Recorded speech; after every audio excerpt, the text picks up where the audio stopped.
The U.S. Navy quietly has stood up a program office to begin figuring out what the sailing branch needs in a new manned fighter jet. One leading think tank in Washington, D.C., has ideas.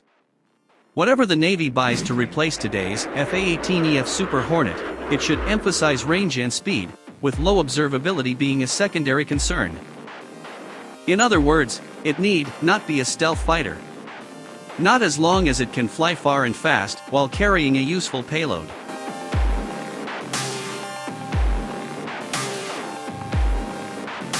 The Navy's current warplanes are likely to hang around through the 2030s.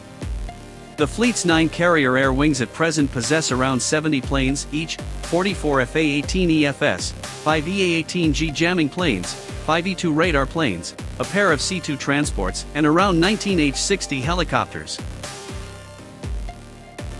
New CVM-22B tiltrotors are replacing the C-2S, and MQ-25 tanker drones are due to arrive in the mid-2020s.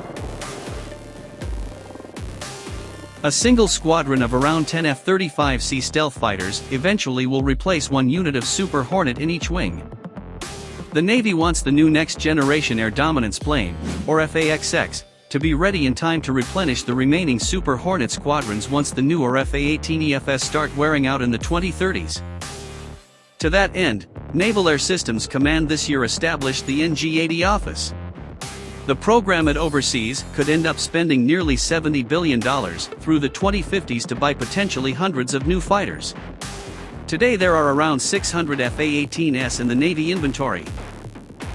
The Navy hasn't specified exactly what it wants the FAXX to do.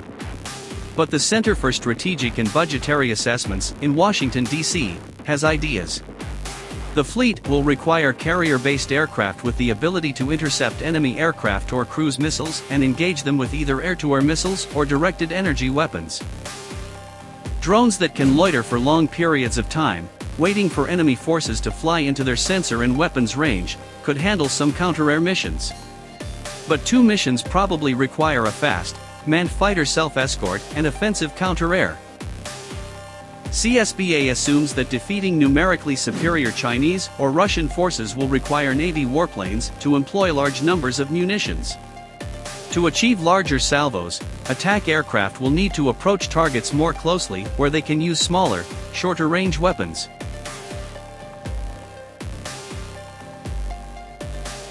The problem is, at short range the attacking planes are likely to run headlong into a dense array of overlapping radars and passive sensors that would challenge the low observability features incorporated into today's strike fighters and bombers.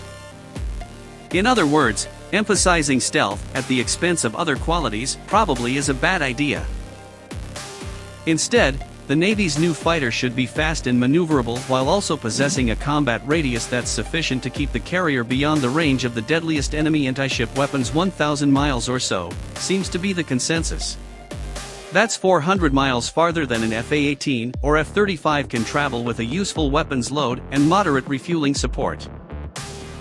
To help it defend itself, the Navy should equip the new fighter with sensor countermeasures, that is jammers and self-defense weapons such as anti-missile missiles and lasers, CSBA recommended. The Navy reportedly already has decided its new fighter will be a brand new design rather than a derivative of the F-A-18 or F-35. If the service follows CSBA's advice, its future FAXX could look a lot different than the non-stealthy and short-range F-A-18 and stealthy and short-range F-35 do. Indeed, a fast, long-legged and reasonably maneuverable next-gen fighter could end up looking a lot like the Navy's last fast, long-legged and reasonably maneuverable fighter did.